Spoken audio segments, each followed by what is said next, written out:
आइए दोस्तों, ये पहला सवाल देखते हैं।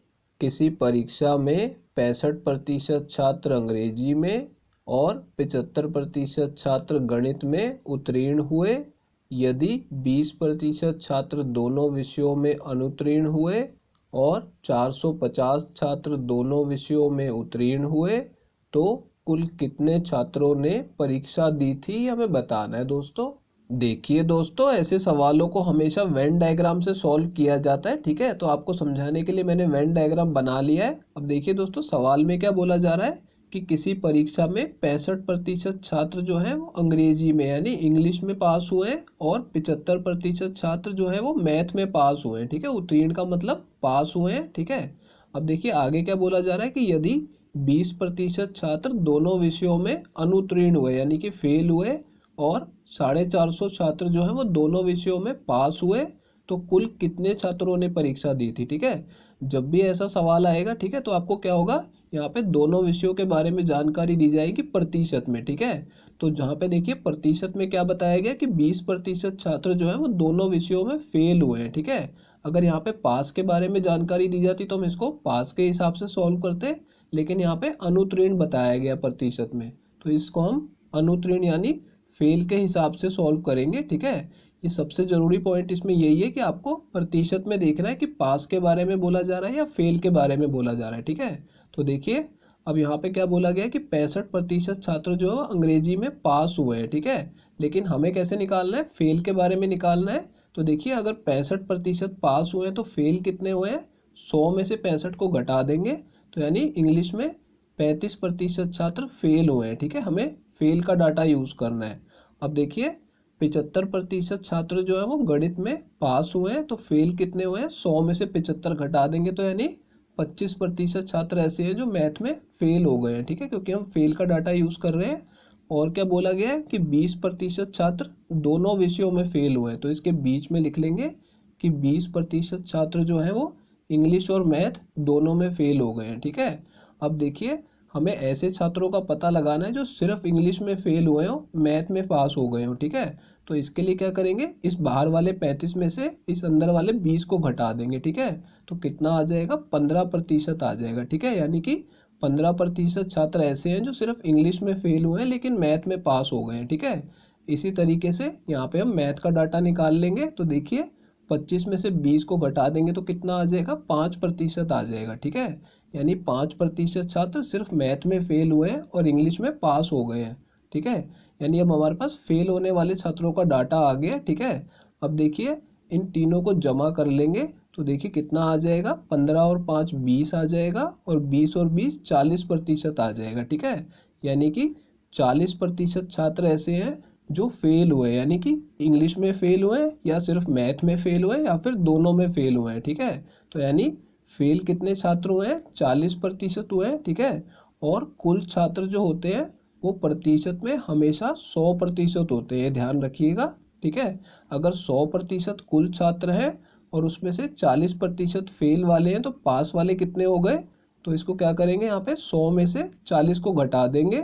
तो देखिए 100 में से 40 घटाएंगे तो कितना आ जाएगा, 60% आ जाएगा। ठीक है, यानी कि 60% छात्र ऐसे हैं जो दोनों विषयों में पास हुए हैं, इंग्लिश में भी पास हुए हैं और मैथ में भी पास हुए हैं। ठीक है, और इसकी संख्या हमें दी गई है कि 450 छात्र ऐसे हैं जो दोनों विषयों में पास हुए हैं यानी उत्तीर्ण हुए हैं। तो देखिए प्रतिशत में हमने यहाँ से निकाल लिया कि 60% छात्र ऐसे हैं जो दोनों में पास हुए हैं और संख्या में कितना है, 450 छात्र हैं। ठीक है, तो इसके सामने 450 लिख देंगे। अब देखिए हमसे क्या पूछा जा रहा है कि कुल छात्रों की संख्या बतानी है। ठीक है, कुल कितने छात्रों ने परीक्षा दी थी, तो मैंने आपको बताया प्रतिशत में वो छात्र हमेशा 100% होते हैं। ठीक है, लेकिन हमसे संख्या पूछी जा रही है, 60% की वैल्यू हमारे पास है, हमें 100% की वैल्यू निकालनी है। ठीक है, अब देखिए एक ही स्टेप में कैसे निकालेंगे, 60% को 60 से भाग कर देंगे ताकि ये 1% बन जाए। ठीक है, और 100 से इसे गुणा कर देंगे तो क्या होगा, 100 का गुणा 1 में होगा तो कितना आ जाएगा, 100% आ जाएगा। ठीक है, यानी कि इस तरफ तो हमने इसे 100% बना लिया। अब देखिए इस तरफ हमने 60 से भाग किया है तो दूसरी तरफ भी हमें 60 से ही भाग करना होगा और यहाँ पे 100 से गुणा किया तो यहाँ पे 100 से गुणा भी करना होगा। ठीक है, तो यानी संख्या अब यहाँ पे सॉल्व करके आ जाएगी जीरो से जीरो कट जाएगी, इन दोनों को 3 से काट लेंगे, ठीक है। इसे 3 से काटेंगे तो 2 आ जाएगा, इसे 3 से काटेंगे तो 15 आ जाएगा, ठीक है। और 2 से इसको 100 को काटेंगे तो 50 पे कटेगा। अब देखिए 50 का गुणा 15 में करेंगे तो 15 पंजे कितना होता है, 75 होता है। और ये एक जीरो बची हुई तो जीरो भी लगा देंगे, ठीक है। तो यानी 100% की वैल्यू कितनी आ गई, 750 छात्र हैं, ठीक है।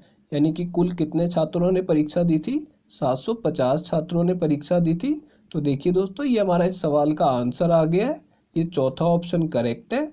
आइए दोस्तों, ये अगला सवाल देखते हैं। एक कक्षा में 40% छात्र फुटबॉल और 70% छात्र क्रिकेट खेलते हैं। यदि 30% छात्र फुटबॉल और क्रिकेट दोनों खेलते हैं तो कितने प्रतिशत छात्र फुटबॉल और क्रिकेट दोनों खेल नहीं खेलते, ये हमें बताना है दोस्तों। देखिए दोस्तों, सवाल में क्या बोला जा रहा है कि एक कक्षा में 40% छात्र ऐसे हैं जो फुटबॉल खेलते हैं और 70% छात्र ऐसे हैं जो क्रिकेट खेलते हैं, ठीक है। और साथ में 30% छात्र हमें बताया गया कि ऐसे हैं जो दोनों खेल खेलते हैं, फुटबॉल और क्रिकेट दोनों ही खेलते हैं, ठीक है। तो हमें बताना है कि कितने प्रतिशत छात्र फुटबॉल और क्रिकेट दोनों खेल नहीं खेलते।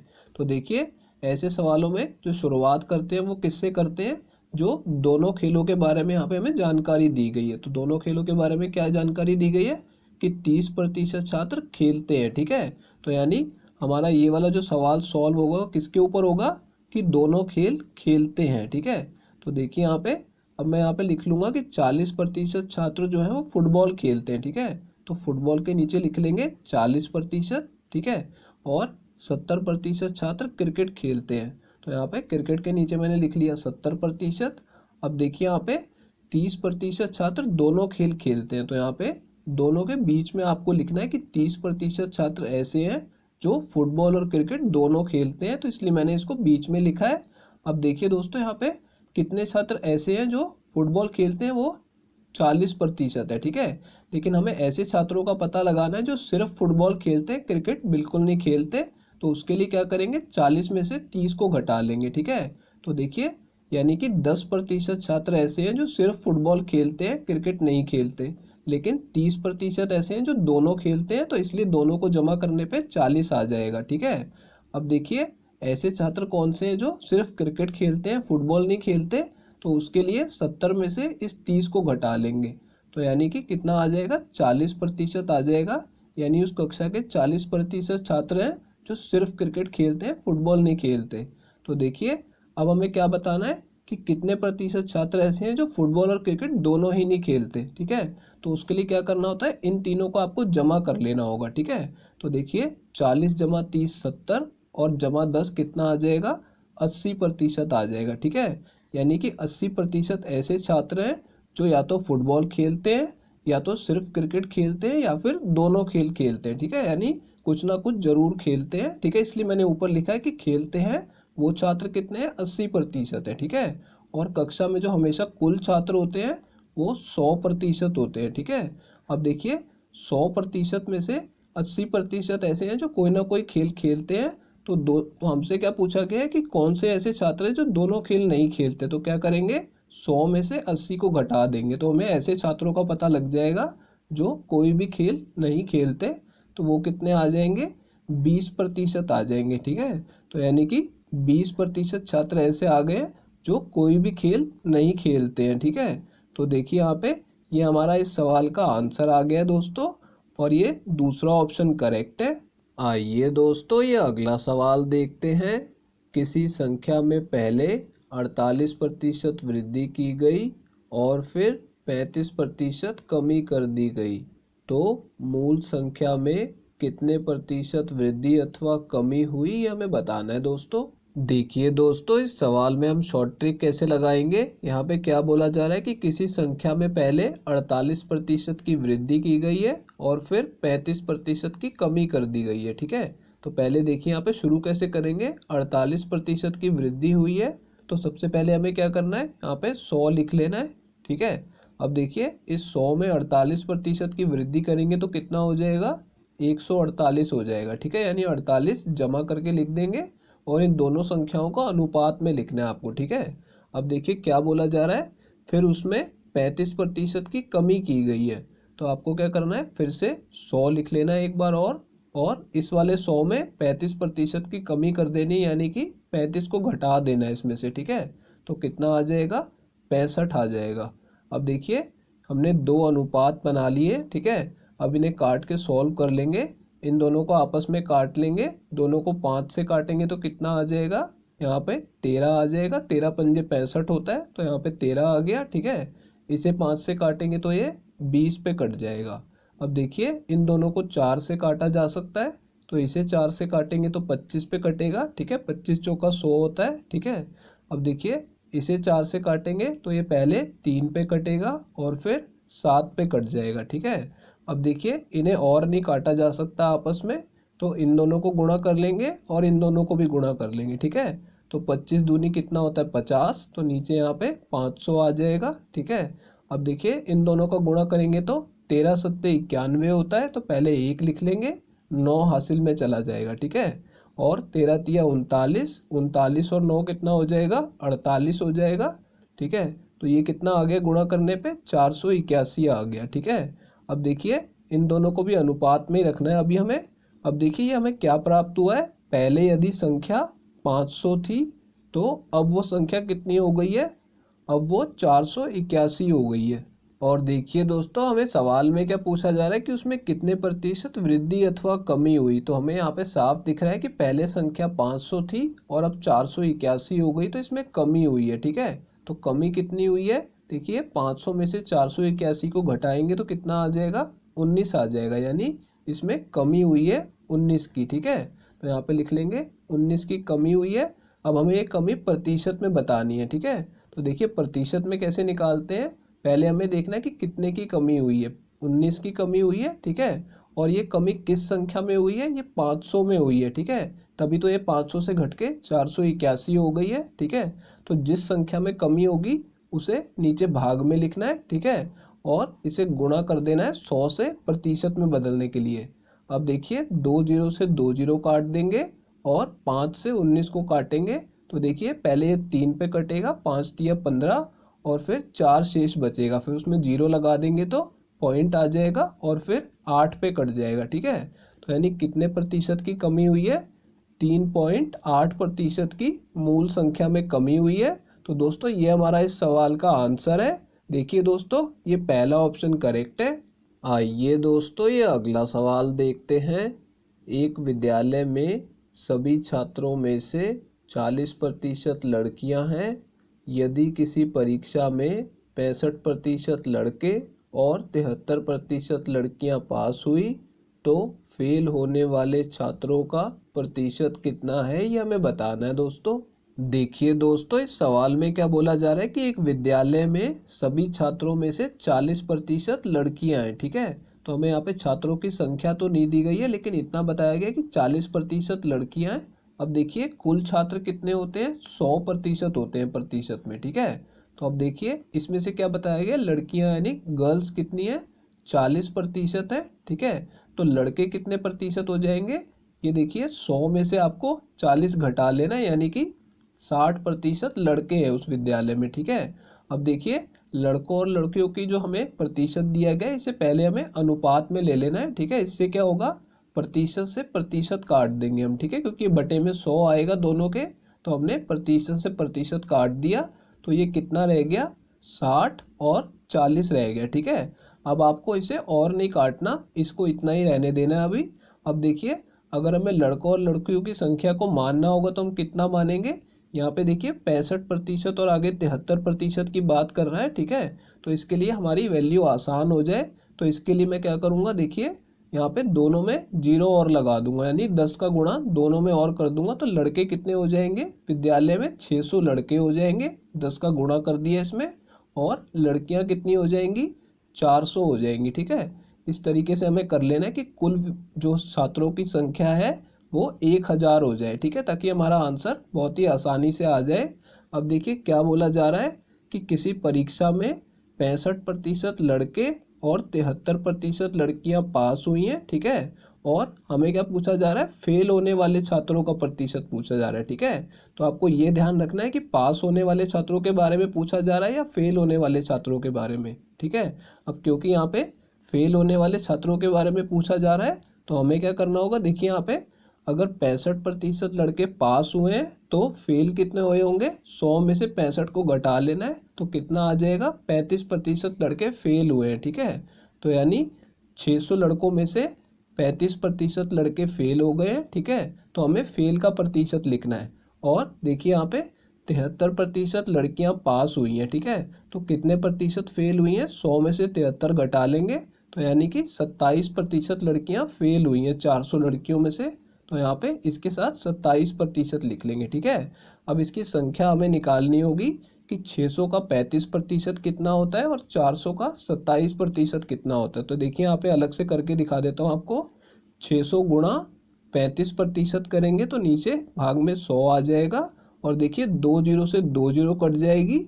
35 को 6 से गुणा करेंगे तो कितना आ जाएगा, 210 आ जाएगा। ठीक है, यानी कि 600 में से 210 लड़के फेल हो गए हैं। और देखिए इसी तरीके से 400 का 27% निकाल लेंगे तो 400 गुणा 27% यानी 27/100। 2 जीरो से 2 जीरो कट जाएंगी, 27 चौके कितना होता है, 108 होता है। ठीक है, तो यानी कि 108 लड़कियां फेल हुई हैं। ठीक है, तो हमें सभी छात्रों का प्रतिशत बताना है तो इन दोनों को जमा करना होगा। ठीक है, अब देखिए दोस्तों इन दोनों को जमा करेंगे तो कितना आ जाएगा, यहाँ पे देखिए 8 और 0 को जमा करेंगे तो 8 आ जाएगा और 1 और 0 को जमा करेंगे तो 1 आ जाएगा। 1 और 2 कितना हो जाएगा, 3 हो जाएगा। ठीक है, तो यानी कितने छात्र कुल फेल हुए हैं, 318 छात्र फेल हुए हैं। ठीक है, तो हमें प्रतिशत में बताना है कि कितने प्रतिशत छात्र फेल हुए हैं। तो देखिए प्रतिशत में कैसे निकालेंगे, कितने छात्र फेल हुए हैं, 318 छात्र फेल हुए हैं और कुल छात्र कितने थे, यहाँ पे 600 लड़के और 400 लड़कियां थी। ठीक है, तो कुल छात्र कितने हो गए, दोनों को जमा करेंगे तो 1000 हो गए, यानी कि 1000 छात्र थे जिसमें से 318 फेल हो गए हैं। ठीक है, और इसे प्रतिशत में बदलने के लिए 100 से गुणा कर देंगे तो देखिए 2 जीरो से 2 जीरो कट जाएंगी। ठीक है, अब नीचे 1 जीरो बची हुई है तो यहाँ पे पॉइंट लग जाएगा बस। ठीक है, तो देखिए यहाँ पे कितना आ जाएगा, 31.8% हमारा आंसर आ जाएगा कि 31.8% छात्र फेल हुए हैं। तो देखिए दोस्तों कौन सा ऑप्शन करेक्ट है, ये चौथा ऑप्शन करेक्ट है। आइए दोस्तों ये अगला सवाल देखते हैं। किसी कार्यालय में कुल स्टाफ में से 55% पुरुष हैं। यदि कार्यालय में 80% पुरुष और 70% महिला स्टाफ विवाहित है तो कार्यालय में कितने प्रतिशत स्टाफ अविवाहित है, ये हमें बताना है दोस्तों। देखिए दोस्तों इस सवाल में क्या बोला जा रहा है कि किसी कार्यालय में कुल स्टाफ में से 55% पुरुष हैं। ठीक है, तो हम इसे लिख लेंगे यहाँ पे, पुरुष यानी मेल कितने दिए गए हैं, 55% दिए गए हैं। ठीक है, अब देखिए अगर 55% पुरुष है और कुल स्टाफ कितना होता है, 100% होता है प्रतिशत में। ठीक है, तो जो महिला स्टाफ है यानी फीमेल स्टाफ है वो कितना हो जाएगा, 100 में से 55 घटा देंगे तो यानी कि 45% महिलाएं हैं। ठीक है, उस ऑफिस में। अब देखिए इनको अनुपात में ले लेंगे ताकि प्रतिशत से प्रतिशत कट जाए। ठीक है, तो कितना बच जाएगा, ये 55 और यहाँ पे अनुपात में 45 बच जाएगा। ठीक है, अब देखिए इनकी संख्या को आसान बनाने के लिए जैसे हमने पिछले सवाल में दोनों को 10 से गुणा कर दिया था तो उसी तरीके से कर लेंगे कि पुरुष कितने हैं ऑफिस में, 550 हैं। ठीक है, इसको 10 से गुणा कर लिया मैंने और इसे भी 10 से गुणा कर लेंगे तो महिलाएं कितनी है, 450 है। ठीक है, इस तरीके से हमने लिख लिया। अब देखिए क्या बोला जा रहा है कि 80% पुरुष और 70% महिला स्टाफ जो है वो विवाहित है। ठीक है, तो हमें बताना है कि कार्यालय में कितने प्रतिशत स्टाफ अविवाहित है। ठीक है, तो देखिए यहाँ पे अविवाहित की बात की जा रही है। ठीक है, तो मैं यहाँ पे लिख देता हूँ एक बार आपको समझाने के लिए कि हमें सिर्फ अविवाहित वालों की संख्या निकालनी है पहले। ठीक है, तो देखिए 80% पुरुष विवाहित हैं तो अविवाहित कितने हुए, 20%। ठीक है, तो यहाँ पे हमें क्या करना होगा, 550 का 20% निकालना होगा। ठीक है, क्योंकि 20% अविवाहित है और देखिए 70% महिलाएं जो हैं वो विवाहित हैं तो अविवाहित कितनी हो गई, 30%। ठीक है, 100 में से घटा लेंगे 70 को तो 30% आ जाएगा। ठीक है, अब देखिए जैसे हमने पिछले सवाल में निकाला था, यहाँ पे हम क्या करेंगे 550 को गुणा करेंगे 20% से, ठीक है। तो जब आप इसे गुणा करेंगे तो कितना आ जाएगा, ये आपको खुद ही कर लेना है। तो ये आप सॉल्व करेंगे तो 110 आ जाएगा, ठीक है। यानी 550 में से 110 पुरुष अविवाहित है, ठीक है। और यहाँ पे इसका गुणा करेंगे 30% में तो कितना आ जाएगा, 135 महिलाएं यहाँ पे अविवाहित है, ठीक है। अब देखिए हमसे क्या पूछा जा रहा है, हमें ये प्रतिशत में बताना है, ठीक है, कि कितने प्रतिशत स्टाफ अविवाहित है। तो देखिए दोनों को जमा कर लेंगे, इन दोनों को संख्या को जमा करेंगे तो कितना आ जाएगा, यहाँ पे 110 और 135 को जमा करेंगे तो 245 आ जाएगा, ठीक है। यानी पूरे स्टाफ में से 245 लोग ऐसे हैं जो अविवाहित है, ठीक है। अब इनका प्रतिशत बताना है। तो देखिए पहले इनकी संख्या लिखनी होगी ऊपर कि कितने लोग अविवाहित हैं, 245, और नीचे कुल स्टाफ कितना है। तो देखिए इन दोनों को जमा करेंगे तो कितना आ जाएगा, 1000 आ जाएगा, ठीक है। इसलिए मैंने आपको पिछले सवाल में भी बोला था कि इनको और मत काटिएगा, ताकि हमेशा हर बार इनका जमा करने पे आपको 1000 ही मिलेगा, ठीक है। तो देखिए नीचे कितना आ जाएगा, 1000 आ जाएगा, और इसे गुणा कर देंगे 100 से, ठीक है। अब देखिए 2 जीरो से 2 जीरो कटेंगी, और बस यहाँ पे एक पॉइंट लगाना होगा हमें। तो कितना आ जाएगा, 24.5% आ जाएगा, ठीक है। तो यानी कि 24.5% स्टाफ जो है वो अविवाहित है। तो ये हमारा इस सवाल का आंसर है दोस्तों, ये तीसरा ऑप्शन करेक्ट है। दोस्तों अगर ये वीडियो आपको पसंद आई हो तो इसे लाइक कर दीजिए, और दोस्तों अगर आप लोग चैनल पे नए हैं तो चैनल को सब्सक्राइब जरूर कर लीजिएगा, और दोस्तों नोटिफिकेशन बेल को दबाना बिल्कुल मत भूलिएगा। तो दोस्तों इस वीडियो को यहीं ख़त्म करेंगे, आपसे मिलते हैं अब अगली वीडियो में।